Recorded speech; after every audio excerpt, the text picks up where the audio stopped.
ونستعينه ونستغفره ونؤمن به ونتوكل عليه ونعوذ بالله من شرور أنفسنا ومن سيئات أعمالنا من يهده الله فلا مضل له ومن يضلل فلا هادي له ونشهد أن لا إله إلا الله وحده لا شريك له ونشهد أن سيدنا ومولانا محمدا عبده ورسوله أما بعد فأعوذ بالله من الشيطان الرجيم بسم الله الرحمن الرحيم إن الله وملائكته يصلون على النبي يا أيها الذين آمنوا صلوا عليه وسلموا تسليما اللهم صل على محمد وعلى آل محمد كما صليت على إبراهيم وعلى آل إبراهيم إنك حميد مجيد اللهم بارك على محمد وعلى آل محمد كما باركت على إبراهيم وعلى آل إبراهيم إنك حميد مجيد۔ اللہ رب العزت کا بہت بڑا احسان یہ ہے، اللہ نے ہمیں حضور اکرم صلی اللہ علیہ وسلم کا امتی ہونے کا شرف بخشا۔ ہمارا مسلمانوں کا عقیدہ اور نظریہ یہ ہے، اس کائنات میں اللہ رب العزت کی ذات کے بعد سب سے بڑا بلند مقام اور مرتبہ حضور اکرم صلی اللہ علیہ وسلم کا ہے۔ جس قدر دنیا میں کوئی ذات بڑی ہو، اسی قدر اس کے حقوق بھی بہت زیادہ ہوتے ہیں۔ دو بھائی ہیں، ایک چھوٹا اور ایک بڑا، تو چھوٹے بھائی پر بڑے کے حق ہوتے ہیں عظمت اور احترام کی وجہ سے۔ ایک والد اور ایک بیٹا ہے تو اولاد پہ حق ہے اپنے والد کا یا اپنی ماں کا، والد کی عظمت اور احترام کی وجہ سے۔ ایک شاگرد اور ایک استاذ ہے تو استاذ کے شاگرد کے ذمہ حقوق ہیں، استاذ کے ادب، احترام اور عظمت کی وجہ سے۔ اسی طرح دنیا میں جس قدر ہمارے رشتے ہیں، ان تمام رشتوں کی بنیاد حضور اکرم صلی اللہ علیہ وسلم کی ذات گرامی ہے۔ ہمارے دنیا میں کچھ رشتے ایسے ہیں جو خون کے ہیں اور کچھ رشتے ایسے ہیں جو ایمان کے ہیں۔ خون کے رشتوں کی قیمت بھی انسان کو ذہن میں رکھنی چاہیے، لیکن ایمان کے رشتوں کو انسان کو قطعاً بھولنا نہیں چاہیے۔ ہمارے خونی رشتے ہیں، اس کی قدر بھی کریں، احترام بھی کریں، اور خونی رشتے کے باہمی احترام کا نام صلہ رحمی ہے۔ اپنے رشتہ داروں کے ساتھ تعلقات رکھنا، اپنے رشتہ داروں کا خیال رکھنا، اور صرف یہ نہیں، اگر رشتہ دار خیال رکھیں تو ان کا خیال رکھنا، رشتہ دار خیال نہ رکھیں پھر ان کا خیال رکھنا، یہ ہے صلہ رحمی۔ ہمارے یہاں عموماً صلہ رحمی کا مطلب کیا ہے کہ جو رشتہ دار ہمارا خیال کریں ہم ان کا خیال کریں۔ اس کو شریعت کی زبان میں صلہ رحمی نہیں کہتے، اسے مکافات کہتے ہیں، بدلہ۔ کوئی ہمیں کھانا بھیجے ہم اسے بھیجیں، ہمارے جانے پر کھڑا ہو ہم اس جانے پر کھڑے ہو جائیں، وہ ہمیں سلام کرے ہم اسے سلام کریں، یہ صلہ رحمی نہیں ہے۔ یہ انسان اجنبیوں کے ساتھ بھی ایسے کرتا ہے۔ ہمارا عموماً مزاج کیا ہے، اگر برادری کا کوئی بندہ ہماری عزت نہ کرے ہم اس کی عزت نہیں کرتے، کہتے ہیں جب وہ میری عزت نہیں کرتا تو میں کیوں کروں، اس نے مجھے نہیں بلایا تو میں کیوں بلاؤں، اس نے مجھے نہیں پوچھا تو میں کیوں پوچھوں۔ یہ صلہ رحمی اور انسانیت نہیں ہے۔ صلہ رحمی اور انسانیت کا تقاضا کیا ہے؟ رسول اکرم صلی اللہ علیہ وسلم نے فرمایا، صل من قطعک، جو تم سے تعلقات توڑے تم ان سے تعلقات جوڑو، یہ ہے صلہ رحمی۔ اگر بھائی نے بھائی سے اچھا سلوک نہیں کیا، دوسرا اچھا سلوک کرے، یہ ہے صلہ رحمی۔ اگر چچا بھتیجے سے اچھا تعلق قائم نہیں کرتا، بھتیجا اس سے قائم کرے، اس کا نام ہے صلہ رحمی۔ ایک آدمی بیمار ہے اور رشتہ دار اس کو پوچھنے کے لیے نہیں آتا، اگر وہ بیمار ہو جائے تو یہ پوچھنے کے لیے جائے، اس کا نام ہے صلہ رحمی۔ اس لیے میں بتا رہا تھا کہ ہمیں خونی رشتوں کی قدر بھی کرنی چاہیے اور خونی رشتوں کا احترام بھی کرنا چاہیے۔ ہمارے یہاں عموماً ایک جملہ لوگ استعمال کرتے ہیں کہ جی اس دور میں تو لوگوں کا خون سفید ہو گیا ہے۔ خون کے سفید ہونے کا مطلب کیا ہے؟ جس کا خون سفید ہے وہ در حقیقت خون سفید نہیں ہوتا، خون سرخ ہی رہتا ہے، لیکن وہ خون سرخی کے باوجود کام ایسے کرتا ہے کہ جیسے خون سفید ہو گیا ہے۔ آدمی کے جسم کا خون اگر سفید ہو جائے تو پھر انسان زیادہ دیر تک زندہ نہیں رہتا۔ اس کا مطلب یہ تھا کہ ہمارے لیے اس کا خون سفید ہو گیا کہ جو اس کو ہمارے ساتھ تعلق رکھنا چاہیے تھا یہ نہیں رکھتا۔ تو دعا کرے اللہ ہم سب کو اپنے خونی رشتوں کو نبھانے کی توفیق عطا فرمائے۔ خونی رشتوں کی بہت زیادہ قدر اور بہت زیادہ عظمت رسول اللہ صلی اللہ علیہ وسلم نے بیان فرمائی ہے، بلکہ اللہ کے نبی نے یہاں تک ارشاد فرمایا اگر کوئی آدمی اپنے رشتہ دار کو پیسہ خرچ کرتا ہے اللہ اس کو دوہرے اجر عطا فرمائیں گے۔ ایک اجر اس کو صلہ رحمی اور رشتہ داری نبھانے کا ہوگا اور دوسرا اجر اس کو صدقہ اور خیرات کا ملے گا۔ یہ مسئلہ ذہن نشین فرما لیں، اگر ہمارے اپنے خاندان میں کوئی غریب اور مستحق موجود ہے تو اس کا حق ہمارے ذمہ پہلے ہے اور دور والے غریب کا حق بعد میں ہے۔ ہم عموماً اپنے غریب اپنے رشتہ دار کا خیال نہیں کرتے اور باہر سے مدارس کا خیال بھی کرتے ہیں، مساجد میں چندے بھی دیتے ہیں اور باہر والے لوگوں کا خیال بھی کرتے ہیں۔ اپنے رشتہ دار کا حق پہلے ہے اور دوسرے رشتہ داروں کا حق بعد، اپنوں کا حق پہلے ہے اور اجنبیوں کا حق بعد کے اندر ہے۔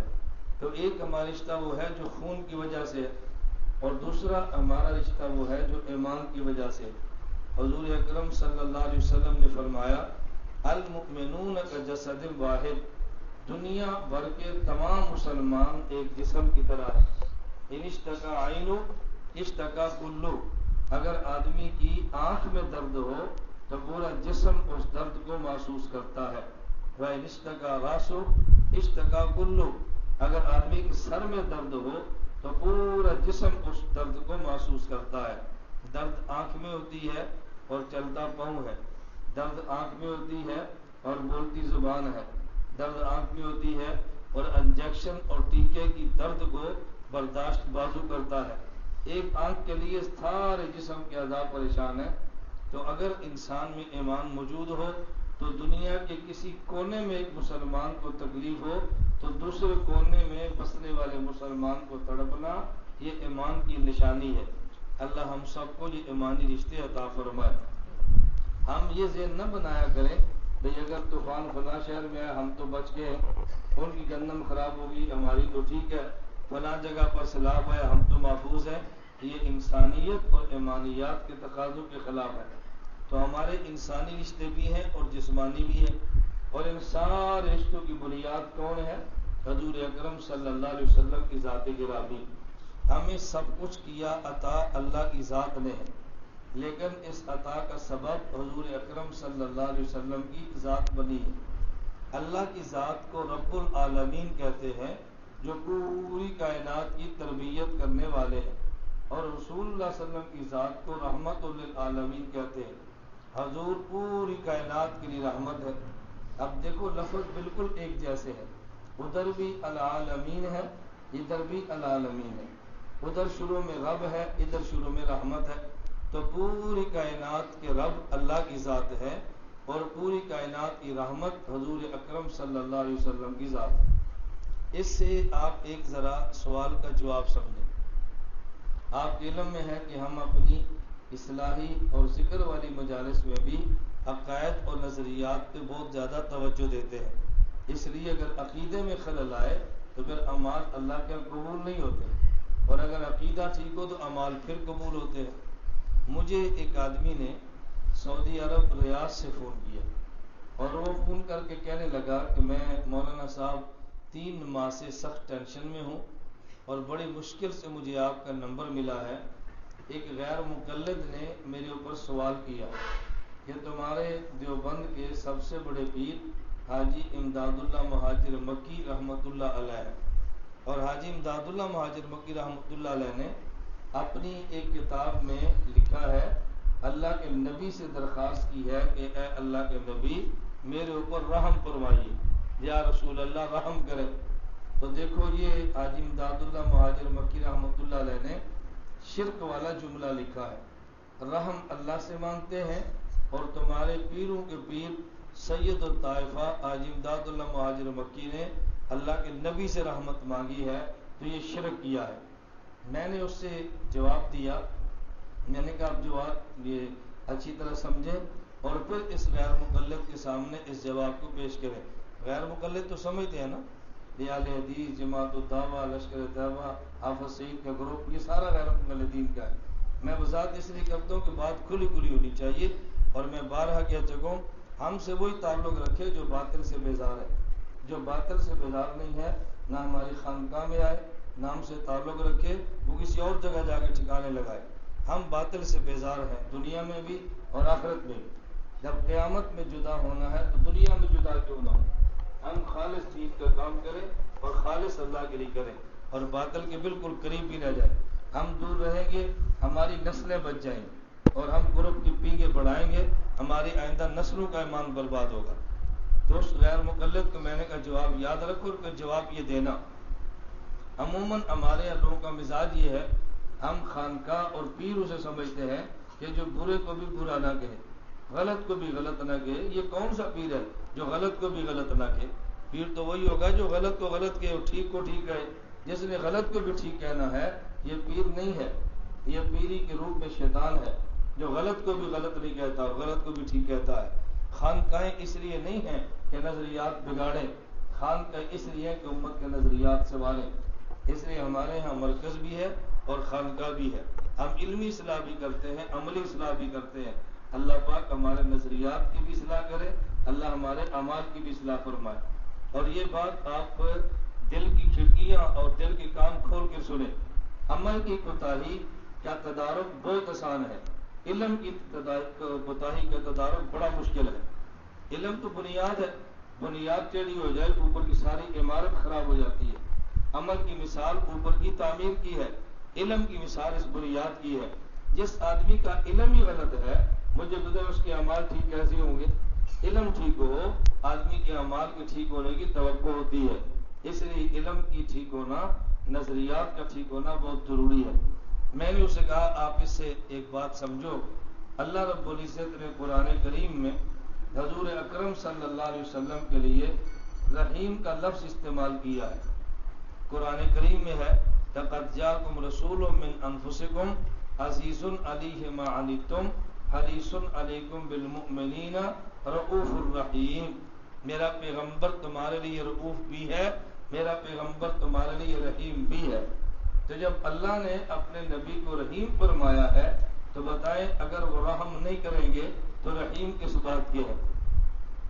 آپ کسی بندے کو کہیں کہ جی میں آپ کو قاری تو مانتا ہوں لیکن آپ سے قرآن نہیں سنتا، آپ کو امام صاحب تو مانتا ہوں آپ کے پیچھے نماز نہیں پڑھتا، میں آپ کو مفتی صاحب تو مانتا ہوں لیکن آپ سے فتویٰ قبول نہیں کرتا، یہ عجیب بات ہے، اس سے کیسا مفتی مانے؟ میں مفتی مانتا ہوں، فتویٰ آپ کا نہیں مانتا، میں آپ کو پیر صاحب مانتا ہوں، بیعت آپ کی نہیں مانتا، خطیب صاحب مانتا ہوں، آپ کی تقریر نہیں مانتا، قاری صاحب آپ کو مانتا ہوں، آپ کی قرات نہیں مانتا، تو نے مانا پھر کیا ہے؟ میری بات سمجھ آ رہی ہے؟ کیا مانا ہے؟ اللہ کے نبی کو میں آپ کو رحیم تو مانتا ہوں لیکن آپ سے رحم کی درخواست نہیں کرتا۔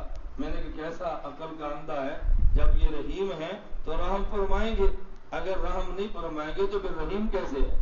تو حاجی امداد اللہ مہاجر مکی رحمۃ اللہ علیہ کی اس عبارت کا جواب تو اللہ کریم نے قرآن کریم میں کئی سو سال قبل اپنے پیغمبر پہ اتار کے ارشاد فرما دیا۔ تو اللہ رب العزت کی ذات رب العالمین ہے اور حضور اکرم صلی اللہ علیہ وسلم کی ذات رحمت للعالمین ہے۔ ذرائع کا نقطہ سمجھنا، قیامت کے دن میدان معاشر میں اللہ رب العزت عدالت قائم فرمائیں گے امت کے اعمال کے حساب کے لیے، بلکہ امتوں کے اعمال کے حساب کے لیے۔ اللہ جو وہ عدالت لگائیں گے وہ جج اور قاضی بن کے نہیں لگائیں گے بلکہ وہ مالک بن کے لگائیں گے۔ اگر جج کی عدالت ہو اس میں ملزم کے لیے وکیل آتا ہے، اور جب مالک کی عدالت ہو تو پھر ملزم کے لیے وکیل نہیں آتا، پھر سفارشی آتا ہے۔ اور یہ دیکھتے ہیں کہ مالک کتنا بڑا ہے، جتنا بڑا مالک ہو اس کے لیے سفارشی اتنا بڑا تلاش کیا جاتا ہے۔ جتنا بڑا مالک ہو، جتنے اس کے اختیارات ہو، سفارشی اسی حساب سے تلاش کرتے ہیں۔ اب اگر آپ نے سفارش کرانی ہے کسی وزیر سے، تو وزیر سے اگر اس کے پاس کیس ہو، ہم سفارش کرائیں گے تو عام بندہ تو لے کر نہیں جائیں گے نا، قد کاٹ والا بندہ لے کر جائیں گے، وزیر کا قریبی لے کر جائیں گے، تعلق والا لے کر جائیں گے۔ تو قیامت کے دن جس مالک کی عدالت ہے وہ مالک رب العالمین ہے۔ اس مالک کی عدالت میں ملزمین کی سفارشوں کے لیے جو ذات پیش ہونی ہے، اس ذات کا نام رحمت للعالمین ہے۔ جس طرح کائنات کے ذرے ذرے کا اللہ رب ہے، یہ کائنات کے ذرے ذرے کی رحمت ہے۔ تو جتنا بڑا رب ہے اور مالک ہے، حضور اتنے بڑے نہیں ہیں، لیکن اللہ کے نبی کا آپ دیکھیں نا، رحمت ایک ایک ذرے پر محیط ہے، ایک ایک ذرے کو شامل ہے۔ تو رسول اللہ صلی اللہ علیہ وسلم قیامت کے دن خدا کی عدالت میں ہم سب کی شفاعت کریں گے۔ اور نبی پاک صلی اللہ علیہ وسلم شفاعت کس کی کریں گے؟ اس کے لیے اللہ کے نبی نے خود فرمایا ہے، میں فلاں کی سفارش کروں گا، فلاں کی کروں گا، فلاں کی کروں گا، فلاں کی کروں گا۔ اللہ کے نبی خود فرما رہے ہیں میں کس کس کی سفارش کروں گا، حضور نے خود ارشاد فرمایا۔ اس پر میں مسئلہ سمجھانے کے لیے قرآن کریم کی آیت تلاوت کی ہے کہ اللہ کی ذات کے بعد سب سے بڑی ذات حضور اکرم صلی اللہ علیہ وسلم کی ہے۔ اللہ رب العزت نے ہمارے پیغمبر کے ہمارے ذمہ حق رکھے، اور اس سے بڑی بات کیا ہے؟ فرمایا النبی اولا بالمؤمنین من انفسہم وازواجہ امہاتہ۔ فرمایا کہ دیکھو میرے محمد کا پتہ ہے تمہارے اوپر کتنا حق ہے، النبی اولا بالمؤمنین من انفسہم، جتنا تمہارے اوپر تمہاری جان کا حق ہے، اس سے زیادہ میرے محمد کا تمہارے اوپر حق، اپنی ذات سے زیادہ حق حضور پاک کا تمہارے اوپر ہے۔ کیا مطلب؟ جس طرح آدمی اپنی ذات کے لیے کماتا ہے، اپنی ذات کو زندہ رکھنے کے لیے کھاتا ہے، اپنی ذات کو برقرار رکھنے کے لیے پہنتا ہے، اپنی ذات کی حفاظت کے لیے یہ بندہ سارا کچھ کرتا ہے، تو اللہ رب العزت نے بات سمجھائی کہ دیکھو میرا پیغمبر النبی اولا بالمؤمنین من انفسہم، میرے پیغمبر کا حق تمہاری ذات سے زیادہ تمہارے اوپر ہے، اور میرے پیغمبر کی بیویاں یہ سارے ایمان والے انسانوں کی مائیں۔ اللہ نے حضور کی بیوی کو ہماری ماں فرمایا، اور پیغمبر کی ذات کی طرح حق بیان فرمایا۔ اس آیت میں اللہ نے حکم دیا ہے ان اللہ و ملائکتہ یصلون علی النبی یا ایھا الذین آمنوا صلوا علیہ وسلموا تسلیما، میرے پیغمبر پہ درود پڑھا کرو، میرے پیغمبر پہ صلاۃ و سلام پیش کیا کرو۔ اللہ پاک نے فرمایا کہ یہ ایسا عمل ہے کہ جو اللہ خود بھی کرتا ہے، اللہ کے فرشتے بھی کرتے ہیں، اور اللہ تمہیں حکم دیتا ہے کہ یہ کام تم بھی کرو۔ ہمارے علماء نے لکھا ہے اگر کوئی بندہ آپ سے پوچھے کہ دنیا میں ایسا کام کون سا ہے جو اللہ خود بھی کرتے ہیں اور بندوں سے کہتے ہیں وہی کام تم بھی کرو جو میں کرتا ہوں، تو وہ عمل کون سا ہے؟ رسول اللہ صلی اللہ علیہ وسلم پہ درود پڑھنا۔ اللہ اپنے نبی پہ درود پڑھتے ہیں اور ہمیں حکم دیا کہ تم بھی درود پڑھو۔ ان اللہ و ملائکتہ یصلون علی النبی، سب ایک بار محبت کے ساتھ درود پاک پڑھ لیں۔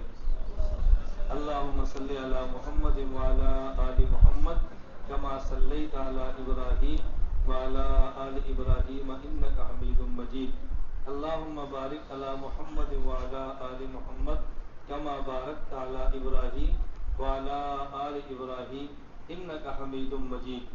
فرمایا کہ اللہ درود پڑھتا ہے، فرشتے پڑھتے ہیں، تم بھی پڑھو۔ اب میں 2-3 مسئلے پیش کروں گا، ذرا اس کو ذہن میں رکھ لیں اس آیت کے حوالے سے۔ پہلی بات یہ سمجھیں کہ اللہ نبی پر درود پڑھے اس کا معنی الگ ہے، فرشتے پیغمبر پہ درود بھیجے اس کا معنی الگ ہے، امتی نبی پر درود بھیجے اس کا معنی الگ ہے۔ جب ہم کہتے ہیں اللہ اپنے نبی پہ درود پڑھتا ہے تو اس کا مطلب یہ ہے اللہ اپنے پیغمبر کے درجات کو بلند کرتا ہے، اللہ اپنے پیغمبر پہ رحمتیں نازل کرتا ہے۔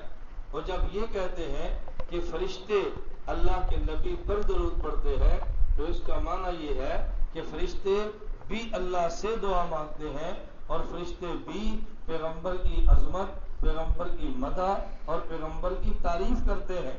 اور جب ہم کہتے ہیں کہ بندہ اور انسان نبی پہ درود پڑھتا ہے، اس کا معنی یہ ہے یہ اللہ سے اپنے نبی کے لیے دعا مانگتا ہے، اے اللہ ہمارے اس محبوب کے درجات کو بلند فرما دے۔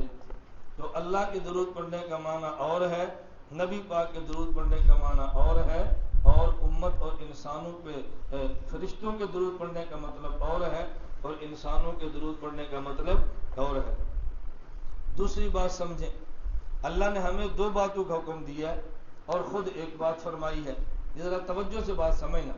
فرمایا ان اللہ و ملائکتہ یصلون علی النبی، اور ہمیں کیا فرمایا؟ یا ایھا الذین آمنوا صلوا علیہ وسلموا، ہمیں کہا صلاۃ بھی پڑھو سلام بھی پڑھو۔ اور جب اللہ کی ذات ہے تو یہ نہیں کہا کہ اللہ پاک نبی پہ سلام پڑھتے ہیں، فرمایا ان اللہ و ملائکتہ یصلون علی النبی، ساتھ یسلمون نہیں ہے، اور ہمیں فرمایا صلو علیہ وسلموا، اپنی ذات پر فرمایا کہ اللہ نبی پہ صلاۃ بھیجتے ہیں، اور ہمیں فرمایا صلاۃ بھی بھیجو سلام بھی بھیجو۔ آخر اس کی وجہ کیا ہے؟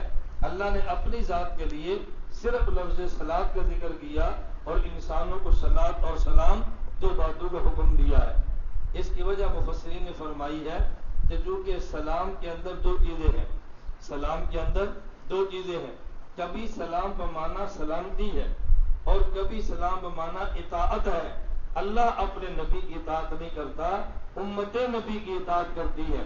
تو یہ نہیں فرمایا اللہ نبی پہ سلام یعنی اللہ بھی نبی کی اطاعت کرتا ہے، فرمایا نہیں اللہ نبی پہ درود ہی بھیجتا ہے اور تم نے نبی پہ درود بھی بھیجنا ہے اور نبی کے لیے سلامتی کی دعا بھی کرنی ہے اور میرے محمد کی اطاعت بھی کرنی ہے۔ اس لیے اپنے یہ لفظ ذکر نہیں کیا بلکہ امت کو فرمایا کہ تم صلاۃ بھی پڑھو اور تم سلام بھی پڑھو۔ تیسری بات سمجھے، ایک ہے صلاۃ اور ایک ہے سلام۔ حضور اکرم صلی اللہ علیہ وسلم سے صحابہ کرام نے پوچھا کہ یا رسول اللہ ہم آپ کے اوپر صلاۃ کیسے پڑھیں؟ قرآن نے دو چیزیں فرمائی، صلو علیہ وسلم، نبی پر صلاۃ بھی بھیجو پیغمبر پر سلام بھی بھیجو۔ اے اللہ کے نبی ہم صلاۃ کیسے بھیجیں؟ وہ تو ہمیں قرآن کریم میں، ہم صلاۃ کیسے بھیجیں وہ تو ہم سلام کیسے بھیجیں وہ تو ہمیں معلوم ہے کہ آپ نے ہمیں بتایا السلام علیکہ ایھا النبی، جب نماز پڑھتے ہیں ہم آپ پہ سلام پڑھتے ہیں، السلام علیکہ ایھا النبی ورحمۃ اللہ وبرکاتہ۔ اے اللہ کے نبی آپ پر صلاۃ کیسے پڑھیں ہمیں یہ سمجھائیں۔ تو رسول اللہ صلی اللہ علیہ وسلم نے فرمایا قولوا اللہم صلی علی محمد وعلی آل محمد کما صلیت علی ابراہیم وعلی آل ابراہیم انک حمید مجید، اللہم بارک علی محمد وعلی آل محمد کما بارکت علی ابراہیم وعلی آل ابراہیم انک حمید مجید۔ تو اب پتہ یہ چلا اللہ کے نبی نے ہمیں صلاۃ کا طریقہ بھی بتایا ہے اور سلام کا طریقہ بھی بتایا ہے۔ صلاۃ کا طریقہ کیا ہے؟ درود ابراہیمی پڑھیں، اللہم صلی علی محمد وعلی آل محمد، اور سلام کا طریقہ کیا ہے؟ ہم نماز میں پڑھتے ہیں السلام علیکم ایھا النبی ورحمۃ اللہ وبرکاتہ۔ ہم نبی پر صلاۃ بھی وہ پڑھے جو نبی پاک نے ہمیں سکھائی ہے، ہم نبی پر سلام بھی وہ پڑھے جو اللہ کے نبی نے ہمیں سکھایا۔ اب بات اچھی طرح سمجھنا، ہم صلاۃ بھی وہ پڑھے جو اللہ کے نبی نے اور سلام بھی وہ پڑھے جو اللہ کے نبی نے سکھائی۔ توجہ رکھنا ذرا، یہ مسائل اچھی طرح سمجھنا۔ ہم صلاۃ و سلام کے قائل ہیں لیکن اس مسئلے کو چلانا کیسے ہے؟ مجھے درمیان میں ایک واقعہ یاد آیا، پہلے ذرا وہ سن لیں۔ حاجی حضرت مولانا عبد الغنی پھول پوری رحمۃ اللہ علیہ، حکیم الامت مجدد الملت، مولانا اشرف علی تھانوی رحمۃ اللہ علیہ کے خلیفہ اجل، ہمارے شیخ عارف باللہ حضرت اقدس مولانا شاہ حکیم محمد اختر رحمۃ اللہ علیہ کے پیر و مرشد، یعنی میرے وہ دادا پیر بنتے ہیں اور جو مجھ سے بیعت ہیں ان کے پردادا پیر بنتے ہیں۔ حضرت مولانا عبد الغنی پھول پوری کے پاس ایک بندہ بیعت ہونے کے لیے آیا، تو جب بیعت ہوا تو اس نے بیعت ہونے کے بعد ایک مسئلہ پوچھا۔ اس نے کہا حضرت مجھے ایک مسئلہ بتائیں، تو میں پوچھو۔ اس نے کہا جی میں درود تاج اور درود ماہی بیٹھ جاؤ، کیا کرتے ہو؟ تو چلو جاؤ پھر کھڑے ہو کر کیا دیکھتے ہو؟ جب کام کرنے یہ جو کام کرنے لڑکے ہیں ان کو باہر ایک سائڈ پہ بٹھایا کرو، درمیان میں نہ بٹھایا کرو۔ آپ اچھی طرح بات سمجھیں، میں درود تاج اور درود ماہی پڑھ سکتا ہوں؟ حضرت مولانا عبدالغنی پھول رحمۃ اللہ علیہ نے بڑا پیارا جواب دیا. حضرت فرمانے لگے ایک درود وہ ہے جو اللہ کے نبی نے دیا ہے، ایک درود وہ ہے جو اللہ کے نبی صلی اللہ علیہ وسلم نے دیا ہے، اور ایک درود وہ ہے جو بعد کے مولوی صاحب نے دیا ہے. آپ بتاؤ نبی والا درود بہتر ہے یا بعد کے مولوی والا؟ وہ چلے گا جی حضور پاک والا. فرمایا درود تاج بعد کے مولویوں نے بنایا ہے، اللہم صلی علی محمد اللہ کے نبی نے خود بتایا. آپ بتاؤ آپ کو درود کون سا پسند ہے، حضور پاک والا یا بعد والا؟ بس آج جھگڑا یہ چل رہا ہے. ہم کہتے ہیں حضور پاک والا درود پاک لو، لوگ کہتے ہیں نہیں میرے پیر نے آکھیا سارے مرشد آکھیا ابھی چھڑ نہیں سکتے. میں نے کہا بھی جب اللہ کے نبی کا درود موجود ہے تو پھر آپ کو دائیں بائیں جانے کی ضرورت کیا ہے؟ یہ بات اچھی طرح سمجھ لیں. جو درود اس کے علاوہ ہے ہم اس کے بھی قائل اور مانتے ہیں، انکار نہیں کرتے، لیکن بہترین درود وہ ہے جو رسول اللہ صلی اللہ علیہ وسلم کی زبان مبارک سے نکلا ہے. وہ درود پاک بھی ہے اور اللہ کے نبی کی مبارک زبان سے آیا ہے. تو آپ اگر درود کی پوری برکات لینا چاہتے ہیں تو پھر وہ درود پڑھا کریں جو رسول اللہ صلی اللہ علیہ وسلم کی زبان مبارک سے نکلا ہے. اچھی طرح بات سمجھیں. میں ایک اور بات سمجھانے لگا ہوں، پتہ نہیں چوتھی یا پانچویں بات ہے، گنتے تو آپ گنتے رہیں گے تو آپ یاد بھی رکھ لیں گے. پانچویں بات سمجھیں. جب ہم یہاں پہ سرگودا، ہم اس وقت سرگودا میں، جب ہم یہاں سرگودا میں درود پاک پڑھیں تو پڑھیں اللہم صلی علی محمد وعلی آل محمد کما صلیت علی ابراہیم وعلی آل ابراہیم انک حمید مجید. اللہم بارک علی محمد وعلی آل محمد کما بارکت علی ابراہیم وعلی آل ابراہیم انک حمید مجید. اور جب اللہ کے نبی کے روضے پر جا کے درود پڑھیں تو پھر پڑھیں الصلاۃ والسلام علیکہ یا رسول اللہ. یہاں کون سا پڑھنا ہے؟ اللہم صلی علی محمد، اور وہاں پہ کون سا پڑھنا ہے؟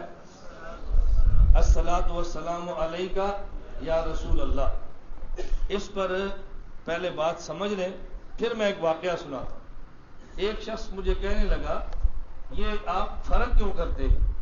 یہاں اللہم صلی علی محمد پڑھتے ہیں اور نبی کے روضے پہ جا کے صلاۃ والسلام علیکہ یا رسول اللہ پڑھتے ہیں. میں نے کہا ہمارا دیوبند والوں کا نظریہ یہ ہے کہ درود پاک حضور کی خدمت میں ہدیہ ہے، درود پاک حضور کی خدمت میں تحفہ ہے. اور ہدیہ اور تحفے کا طریقہ یہ ہے کہ آدمی دور سے ہدیہ بھیجتا ہے اور قریب جائے تو ہدیہ پیش کرتا ہے. دور سے ہدیہ بھیجتا ہے اور قریب جائے تو درود ہدیہ پیش کرتا ہے. اگر بیٹا جدہ میں ہے اور ماں اور باپ سرگودا میں ہے تو جدہ سے بیٹا کسی کے ہاتھ کمبل ابو جان کے لیے بھیجتا ہے، کسی کے ہاتھ امی جان کے لیے چادر بھیجتا ہے، اور جب سرگودا آئے تو ابو جان کی خدمت میں کمبل پیش کرتا ہے، امی جان کی خدمت میں چادر پیش کرتا ہے. تحفے اور ہدیے کا ضابطہ یہ ہے دور سے بھیجا جاتا ہے اور قریب جا کر پیش کیا جاتا ہے. ہم جب یہاں سے درود ہدیہ دیں ہم کہتے ہیں اللہم صلی علی محمد. اے اللہ ہم یہاں سرگودا میں ہیں، ہمارے نبی مدینہ میں ہیں، ہم یہاں زندہ ہیں وہ مدینہ میں زندہ ہے، ہم اپنے گھر زندہ ہیں وہ اپنی قبر مبارک میں زندہ ہے. اللہم صلی علی محمد. اے اللہ ہمارے اس درود کو حضور کی خدمت میں پہنچا دے. اور جب روزے پر جائیں تو کہتے ہیں الصلاۃ والسلام علیکہ یا رسول اللہ، حضور ہمارے درود کو قبول فرما لیں. ہم دور سے ہدیہ بھیجتے ہیں اور قریب جائے تو ہدیہ پیش کرتے ہیں. ہدیے کا طریقہ یہی ہے نا بھائی، دور سے بھیجتے اور قریب سے. آپ کسی کو ہدیہ دیں، اپنے استاذ کو، اپنی ماں کو، اپنے دوست کو، اور دور سے دیں تو پھر بھیجتے ہیں یا پھینک دیتے ہیں؟ اور جب قریب جائیں تو پھر ہمارے ہدیے کی ترتیب دیوبندیوں میں نہیں چلتی. میں ہمارے دوست سے میں نے مذاق کے طور پر کہا، میں نے کہا ہمارے اور ان کے مریدوں میں فرق کیا ہے؟ یہ پچھلے مہینے میرے ایک مرید تھے ملنے کے لیے آئے اور رہتے کہاں پر ہے؟ اٹلی. ان کے دوسرے بھائی وہ رہتے تھے ناروے. دونوں اصل ہیں گجرات کے. پاکستان آئے تو میرا مرید ملنے کے لیے آیا اور اپنے بھائی کو بھی ساتھ لایا. اب یہ ہمارا مرید تھا اور جو دوسرا برائی تھا مسلک ہمارا نہیں تھا، بدعتی تھا، بریلوی، ہمارا مرید نہیں تھا. جب کھانا کھایا جانے لگے تو جو میرا مرید نہیں تھا اس نے مجھے ہدیہ دیا، جو میرا تھا اس نے نہیں دیا. بات سمجھ آئی؟ جو میرا مرید نہیں تھا اس نے ہدیہ دیا، یعنی اس کے دل میں میرا احترام تھا کہ میں باہر سے آیا ہوں. پھر مجھے کہنے لگا کہ مجھے پتہ نہیں تھا کہ آپ کا مدرسہ بھی ہے، بچے پڑھتے ہیں، ورنہ میں آپ کے بچوں کے لیے بھی چندہ دیتا، مجھے تو بھائی نے بتایا نہیں. یعنی فرق دونوں میں دیکھے، اہل بدعت ہے اس کو احساس ہے بھئی یہ پیر ہے، اس کی خدمت کرنی چاہیے. آشا اللہ میں اس لیے آپ کو یہ بات نہیں کہہ رہا کہ آپ حضرات ہدیے دینے شروع کر دیں. یہ میں درمیان میں وضاحت اس لیے کرتا ہوں کہ کوئی نیا بندہ آنے والا بعد میں یہ نہ سوچے اسی ایسا ذکر کروں اور مولوی صاحب نے کہا میرے سے ہدیہ کیوں نہیں لا کے آئے. یہ ہماری ترتیب نہیں ہے. میں ویسے عرض کر رہا ہوں ہدیہ آدمی دے اپنے بڑے کو، تو ہدیہ بڑے کو بھی دے سکتے ہیں اور بڑا چھوٹے کو بھی دے سکتا ہے. ہدیہ ہمیشہ مرید پیر کو نہیں دیتا، پیر بھی مرید کو ہدیہ دے سکتا ہے. ہم یہ سمجھتے سر ہمیشہ مرید نے ہدیہ دینا ہے. مرید بھی دے سکتا ہے، مرید بھی دے سکتا ہے، بیٹا بھی ہدیہ دے سکتا ہے، باپ بھی دے سکتا ہے، بیوی شوہر کو دے سکتی ہے، شوہر بیوی کو دے سکتا ہے. یہ تو دونوں طرح کام کرتا ہے. میں یہ بتا رہا تھا ہدیہ دور سے بھیجتے ہیں اور قریب جائیں تو پھر ہدیہ پیش کرتے. تو دور سے پڑھیں گے اللہم صلی علی محمد اور قریب جائیں گے تو الصلاۃ والسلام علیکہ یا رسول اللہ. اس پر میں آپ کو ایک واقعہ سنانے لگا تھا کہ حضرت مولانا محمد امین اکاڑوی نور اللہ مرقدہ، حضرت رحمۃ اللہ علیہ بہت بڑے عالم تھے اور اکاڑا سکول کے اندر ٹیچر بھی تھے. وہاں ایک بدعتی ٹیچر تھا اور اس نے حضرت اکاڑوی رحمۃ اللہ علیہ کی شکایت لگائی اپنے ہیڈ ماسٹر کو. اس نے کہا سر ہمارے اسکول میں ایک ٹیچر آیا ہے جو وہابی ہے، ہمارے ماحول کو خراب کر رہا ہے. ہیڈ ماسٹر نے بلا لیا. اس نے بلا کے پوچھا ماسٹر امین آپ وہابی ہو؟ انہوں نے فرمایا نہیں، میں تو پکا سنی ہوں. اس نے کہا یہ کہہ رہا ہے وہابی ہو. حضرت اکاڑوی فرمان لگے اس سے پوچھ لے کیوں وہابی کہتا ہے، اس سے پوچھ تو صحیح نا مجھے وہابی کہتا کیوں ہے. ہمارے بارے میں لوگ غلط فہمی ہے. تو حضرت نے اس نے کہا جی کیوں وہابی کہتا ہے. اس نے کہا سر یہ حضور پاک پر درود کو نہیں مانتے صلی اللہ علیہ وسلم. حضرت مولانا اکاڑوی نے درود پڑھ دیا اللہم صلی علی محمد وعلی آل محمد کما صلیت علی ابراہیم وعلی آل ابراہیم انک حمید مجید. نے فرمایا میں تو مانتا بھی ہوں، پڑھتا بھی ہوں. ہیڈ ماسٹر نے کہا تو کہتا ہے درود نہیں مانتے، یہ تو درود مانتے بھی ہیں، درود پڑھتے بھی ہیں. اس نے کہا نہیں سر جی یہ بیٹھ کے پڑھتے ہیں، کھڑے ہو کے نہیں پڑھتے. حضرت مولانا اکاڑوی سے فرمانے لگے جھوٹ بولتا ہے. میں جب عام نماز پڑھتا ہوں تو اتحیات میں درود بیٹھ کے پڑھتا ہوں اور جب نماز جنازہ ہو تو درود کھڑے ہو کے پڑھتا ہوں. میں تو بیٹھ کر بھی پڑھتا ہوں، کھڑے ہو کر بھی پڑھتا ہوں. اس نے کہا ہاں بھائی ہوں دس اب بتا. اس نے کہا نہیں سر جی یہ اللہم صلی علی محمد پڑھتے ہیں، الصلاۃ والسلام علیکہ یا رسول اللہ نہیں پڑھتے. مولانا اکاڑوی فرمانے لگے یہ جھوٹ بولتا ہے. میں جب اکاڑا میں ہوں اللہم صلی علی محمد پڑھتا ہوں، جب حضور کے پاس جاؤں الصلاۃ والسلام علیکہ یا رسول اللہ پڑھتا ہوں. اس نے کہا تو یہ بھی مانتے ہیں، اب تو بتا. اب اس کے پاس کوئی جواب نہیں تھا. حضرت اکاڑوی نے فرمایا اب یہ نہیں بتائے گا میں بتاؤں گا. اختلاف کیا یہ نہیں بتا سکتا میں بتاؤں گا. اس نے کہا جی آپ بتائیں. حضرت نے فرمایا یہ کہتا ہے وہاں والا درود یہاں پڑھو. میں نے کہا نہیں، یہاں والا یہاں پڑھیں گے، وہاں والا وہاں پڑھیں گے. یہاں والا یہاں پڑھیں گے اور وہاں والا وہاں پڑھیں گے. ہم اللہ کے نبی پہ درود پڑھتے ہیں اور اپنا ایمان سمجھ کے پڑھتے ہیں، اپنا ایمان سمجھ کے پڑھتے ہیں. ایک چھٹی بات سمجھیں، اللہ نے قرآن کریم میں ہمیں فرمایا یا ایھا الذین آمنوا صلو، ایسے ہی ہے اے ایمان والو درود پڑھو. ہم نے درود پڑھنے کی بجائے کیا کہہ دیا اللہم صلی علی محمد. اللہ نے ہمیں فرمایا تم پڑھو، ہم نے درود پڑھنے کی بجائے الٹی بات کہہ دی ہے اللہم صلی علی محمد. تو کوئی بندہ کہتا ہے یہ بات تو ٹھیک نہیں ہے. اللہ فرماتا ہے تم پڑھو اور ہم نے خود پڑھنے کی بجائے اللہ سے کہہ دی اللہم صلی علی محمد، اللہ آپ بھی پڑھے. تو جو کام ہمارے ذمہ تھا ہم نے اللہ کے ذمہ لگا دیا. سوال سمجھ آ گیا؟ یہ میں وہ سوالات بتا رہا ہوں جو لوگوں نے آپ سے کرنے ہیں اور آپ کورس کرنے کے لیے نہیں آتے اور پھر آپ کو جواب سمجھ نہیں آیا. میں سرگودا والے سے کہتا ہوں باقی دنیا کے لوگ کورس کریں یا نہ کریں، آپ میں سے کوئی ایک بھی ایسا بندہ نہ بچے جس نے یہاں پہ 3 دن کورس نہ کیا ہو۔ آپ سب ارادہ کرو، ہم کم از کم 3 دن کورس کریں گے انشاءاللہ۔ نیت کرتے ہو نا سب انشاءاللہ؟ آپ کے علم میں انگریزی ماہ کی پہلی جمعرات مغرب کو کورس شروع ہوتا ہے اور اتوار صبح 9 بجے دعا ہو جاتی ہے۔ خود بھی کرے اور دوسروں کو ترغیب بھی دے۔ اور ابھی انشاءاللہ 31 مئی صبح 7:30 بجے کورس شروع ہوگا اور 12 جون تک یہ 12 دن کا دورہ تحقیق المسائل ہوگا۔ اصل یہ دورہ علماء کے لیے ہے، طلباء کے لیے ہے، لیکن آپ میں سے بھی کچھ شرکت کا شوق رکھتا ہو آپ اس میں شرکت کریں۔ ان دنوں میں تو میرا خیال ہے کالج میں بھی شاید اسکولوں میں چھٹیاں ہوگی، یونیورسٹی اور کالج کے لڑکے بھی آ سکتے ہیں۔ بازو کی اس بات کی اہمیت نہیں ہے نا۔ تو میں ابھی میاں والی تھا، یہ 2 دن پہلے کی بات ہے، میں نے وہاں کو ترغیب دی۔ میاں والی کچھ علماء تھے، مفتی حضرات تھے، تو میں نے کبھی آپ سرگودے کچھ دیر کے لیے تشریف لائیں ہمارے پاس کورس کریں۔ تو مجھے وہ کہنے لگا، ساتھی کہتے ہیں مولانا صاحب کتنے میاں علی تھے کتنے سرگودا؟ میں کہ رائے گنج جاتے ہو؟ کہتے جی ہاں۔ میں نے کہا کتنے میاں علی تھے کتنے رائے گنج؟ رائے گنج جا سکتے ہو، درمیان میں سرگودا، تم شتاب نہیں مار سکتے۔ وجہ کیا کہ دل میں اہمیت نہیں ہے، کام کی عظمت نہیں ہے۔ اور یہ میں ان علماء کی بات کرتا ہوں جب بھی پھنستے ہیں پھر بندہ رائے گنج سے نہیں بلاتے، بندہ یہاں سے لیتے۔ مولانا صاحب کو شادی بھیج دو، چھدرو پھنس گئے، تو شادی بھیج دو فلاں شہر پھنس گئے، پھر یہاں سے کئی مولانا آتے جا رہے ہیں، کبھی کوئی جا رہا ہے کبھی کوئی جا رہا ہے، یہاں سے ساتھی جا رہے ہیں۔ میں نے کہا جب پھنس جاؤ تو آپ نے ہمیں بلانا ہے، اور جب خوش ہو پھر بھی ہمارے پاس آ جایا کرو، اس سے فرق کیا پڑتا ہے؟ اس کا اہتمام کرنا چاہیے کہ نہیں؟ یہ بات کان کھول کے سن لیں، رائے گنج مرکز بھی ہمارا ہے اور یہ مرکز اہل سنت سرگودا والا مرکز بھی ہمارا ہے۔ یہ دونوں ہمارے ہیں یا نہیں؟ یہ آپ نے توڑ کیوں پیدا کر رکھا ہے؟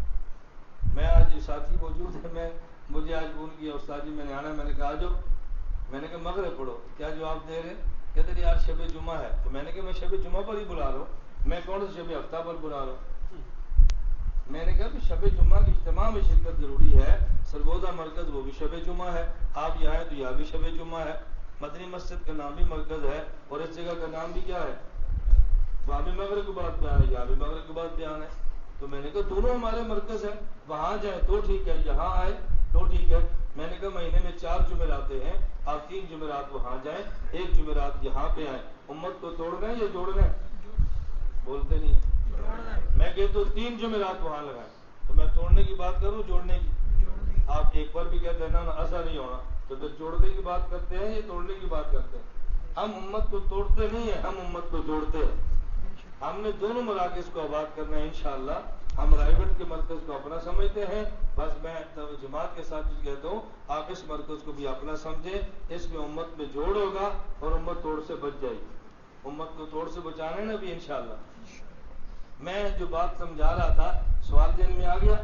اللہ نے فرمایا صلو علیہ، تم درود پڑھو، اور ہم نے کیا کہہ دیا؟ نہ اللہم صلی علی محمد، اللہ تو آپ ہی پڑھ۔ کوئی بندہ آپ سے سوال کرے تو آپ نے پھنس جانا ہے، اس کا جواب ذہن نشین فرمایا۔ اصل یہ ہے اللہ پاک نے ہمیں فرمایا صلو علیہ، میرے پیغمبر پہ درود پڑھو، میرے پیغمبر پہ سلام بھیجو۔ ہم اللہ سے عرض کرتے ہیں اللہ ہم ہیں ناپاک، تیرا نبی ہے پاک۔ اللہ ہم ہیں غیر معصوم، نبی ہے معصوم، ہم ہیں کم درجہ، نبوت کا ہے بہت بڑا درجہ۔ کہاں ہم کہاں نبی؟ اللہ آپ نے حکم دیا ہے، ہم خود کو اس قابل نہیں سمجھتے اپنے پیغمبر پہ خود درود پڑھے۔ ہم کہتے ہیں آپ بھی طاہر ہیں، نبی بھی طاہر ہے، اللہم صلی علی محمد، اللہ ہم آپ کا حکم مان کے درود پڑھنے کے لیے تیار ہیں، پڑھ ہم دیتے ہیں اور چاہے آپ دو۔ بس ہماری طرف سے اللہ ہم آپ سے گزارش کرتے ہیں، ہم اس قابل نہیں ہیں، بس آپ یہ احسان فرمائیں اور حضور پاک ان کی شان کے لائق آپ درود پہنچا دیں۔ جب ہم یہاں درود پڑھتے ہیں تو رسول اللہ صلی اللہ علیہ وسلم کے پاس کیسے جاتا ہے، اس پر کئی روایات موجود ہیں۔ ایک روایت تو صرف اتنی ہے من صلی علیہ عند قبری سمیتہ ومن صلی علیہ نائیا فقد ابلغتہ، دور سے سلام پڑھو، صلات پڑھو، میرے پاس پہنچا دیا جاتا ہے، میرے روزے پر پڑھو تو مجھے سنا دیا جاتا ہے۔ اور ایک حدیث مبارک ان للہ ملائکۃ سیاحین فی الارض یبلغونی من امتی السلام، اللہ کے نبی نے فرمایا کہ اللہ کی طرف سے کچھ فرشتے پوری زمین پہ پھیلے ہیں، وہ گھوم رہے ہوتے ہیں، اور جب کوئی میرے اوپر سلام پڑتا ہے وہ سلام کو لے کر سیدھا حضور کی خدمت میں جاتے ہیں، حضور فلاں بندے نے آپ پہ سلام بھیجا ہے، فلاں بندے نے سلام بھیجا ہے۔ اور جب بندہ سلام پڑھتا ہے اللہ کے رسول صلی اللہ علیہ وسلم فرماتے ہیں ما من احد یسلم علی الا رد اللہ علی روحی فارد علیہ السلام، وہ مجھ پہ سلام بھیجتا ہے اللہ میری روح کو متوجہ فرماتے ہیں، میں اس اپنی امتی کا جواب بھی دیتا ہوں۔ بتاؤ کتنی خوش قسمتی ہے ہماری طرف سے سلام پہنچے اور نبی ہماری جواب عنایت فرما دے۔ ایک اس پہ ذرا سوال ذہن میں رکھ لیں، میں نے کہا نا میری عادت ہے ہم نظریات کو بڑا صاف کرتے ہیں۔ کوئی بندہ آپ کے اوپر سوال کرے گا کہ یہ حدیث مبارک تو ٹھیک نہیں ہے، کیوں ٹھیک نہیں ہے؟ رسول اللہ صلی اللہ علیہ وسلم فرمایا کہ جب کوئی بندہ مجھ پر سلام بھیجے اللہ میری روح کو لٹا دیتے ہیں اور میں جواب دیتا ہوں۔ 24 گھنٹے میں 1 سیکنڈ بھی ایسا نہیں کہ جب اللہ کے نبی پر کوئی سلام نہ بھیجتا ہو۔ اس کا معنی یہ ہوگا ہر وقت حضور کی روح نکلتی ہے پھر آتی ہے، پھر نکلتی ہے پھر آتی ہے، پھر نکلتی ہے پھر آتی ہے۔ اس سے اللہ کے نبی کو راحت تھوڑی پہنچے گی، اس سے تو اللہ کے نبی کو تکلیف پہنچے گی، اس لیے یہ حدیث ٹھیک نہیں ہے۔ آپ اس کا جواب ذہن میں رکھیں، جواب ذہن میں رکھ لیں۔ شیخ الاسلام حضرت مولانا حسین احمد مدنی رحمۃ اللہ علیہ نے جواب دیا ہے۔ پہلے میں علماء کے لفظ استعمال کرتا ہوں پھر اس کا عوام مطلب سمجھنا۔ المدنی فرماتے ہیں کبھی توجہ رکھنا، کبھی ردن کا صلہ علی آتا ہے، کبھی ردن کا صلہ الی آتا ہے۔ جب ردن کا صلہ الی ہو تو پھر وہ معنی اعادہ ہوتا ہے، جب ردن کا صلہ علی ہو پھر اس کا معنی توجہ ہوتا ہے۔ عوام اس کو سمجھ، اس کا مطلب کیا ہے؟ فرماتے ہیں جب عربی زبان میں ردہ کا لفظ استعمال ہو کبھی اس کے بعد لفظ علی ہوتا ہے، کبھی لفظ الی ہوتا ہے۔ اگر ردہ ہو اور اس کے بعد الی لکھا ہو اس کا معنی ہوتا ہے روح کو لٹا دینا، اور اگر ردہ لکھا ہو اس کے بعد علی لکھا ہو اس کا معنی لٹانا نہیں ہے، اس کا معنی متوجہ کرنا ہے۔ اور اس حدیث میں علی ہے ما من احد یسلم علی الا رد اللہ علی روحی، جب کوئی میرے اوپر سلام پڑتا ہے تو جو کہ میری روح مشاہدات الہیہ کے اندر، تجلیات الہیہ کے اندر سیریں کر رہی ہوتی ہے، اللہ روح کو متوجہ فرماتے ہیں، میں اپنی امتی کا جواب دے دیتا ہوں۔ اور اس کا معنی یہ نہیں ہے کہ جب سلام جاتا ہے تو فوراً جواب، جب سلام جاتا ہے فوراً جواب، اس کا معنی یہ نہیں ہے کہ اکٹھا سلام ہوا تو اس طرح دفتر کو لیا، خدمت میں پیش کیا، آپ نے سب کا جواب دیا، پھر حضور اپنے کام میں مشغول ہے، تو اس کے بعد پھر دفتر لیا، سلام کیا، حضور نے جواب دیا، پھر مشغول ہے۔ یہ بات آپ کو سمجھ کیوں نہیں آنی؟ سمجھ اس لیے نہیں آنی، ہم سمجھتے ہیں کہ دن رات تو 24 گھنٹے کا ہوتا ہے تو بار بار ایسا عمل کرتا ہوتا۔ یہ دن اور رات 24 گھنٹے کا یہ دنیا کا ہے، اور موت کے بعد ان یوما عند ربک کالف سنۃ مما تعدون، یہاں کا 1000 سال ہو نا تو وہاں کا ایک دن بنتا ہے، 1000 سال ہو تو وہاں کا ایک دن بنتا ہے۔ یہاں کی گنتی اور طرح سے ہے، وہاں کے معاملات اور طرح کے۔ اللہ میں یہ بات سمجھنے کی توفیق عطا فرمائے۔ اور ایک حدیث مبارک اس سے بھی عجیب ہے، اللہ کے نبی نے فرمایا ان اللہ وکل بقبری ملکا آتاہ اسماء الخلائق، اللہ نے میری قبر پہ ایک فرشتہ ایسا متعین کیا ہے کہ جو ساری مخلوق کی آواز کو سنتا ہے، ساری مخلوق کی آواز کو سنتا ہے۔ فلا یصلی علی احد الی یوم القیامہ الا ابلغنی باسمہ واسم ابیہ، جب مجھ پر کوئی سلام پڑتا ہے نا اللہ نے اس کو اتنی طاقت دی ہے وہ بندے کی آواز کو سنتا ہے، پھر میرے اوپر اس بندے کا اور اس کے والد کا نام لے کے وہ سلام بھیجتا ہے، فلاں ابن ھذا فلاں ابن فلان یسلم علی، وہ نام لے کر کہتا ہے فلاں نے سلام بھیجا ہے، وہ سلام مجھ تک پہنچاتا ہے اور میں اس کو پھر جواب دے دیتا ہوں۔ تو ہمارا نظریہ ہے جب یہاں سے درود پڑھا جائے اللہ کے نبی کی خدمت میں اللہ پہنچا دیتے ہیں، اور جب رسول اللہ صلی اللہ علیہ وسلم کی قبر کے پاس پڑھا جائے اللہ پاک اپنے نبی کو سنا دیتے ہیں۔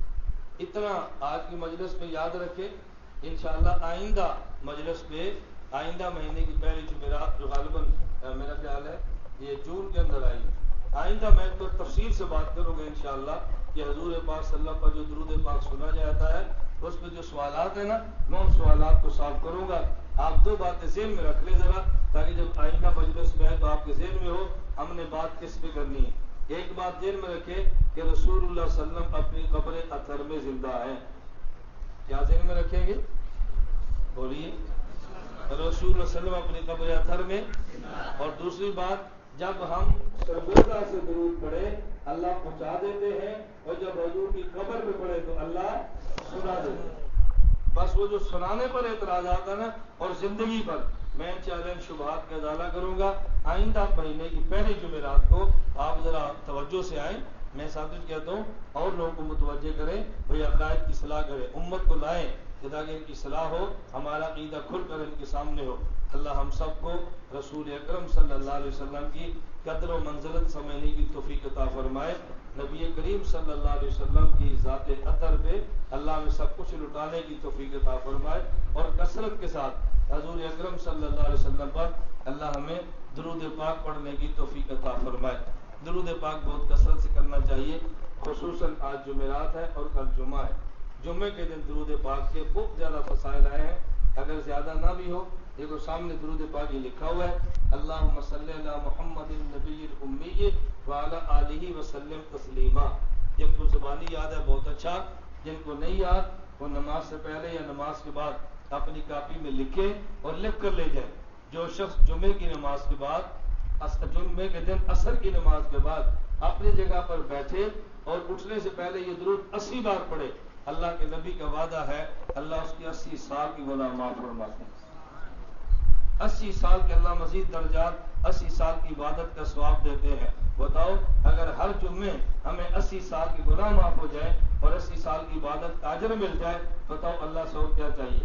تو آپ اس کو یاد کر لیں گے نا بھی انشاءاللہ. اس کو یاد بھی کریں اور اس کو لکھ کے لے جائیں اور اس کو اچھی طرح محفوظ رکھیں. اللہ ہم سب کو توفیق عطا فرمائے. وآخر دعوانا ان الحمدللہ رب العالمین.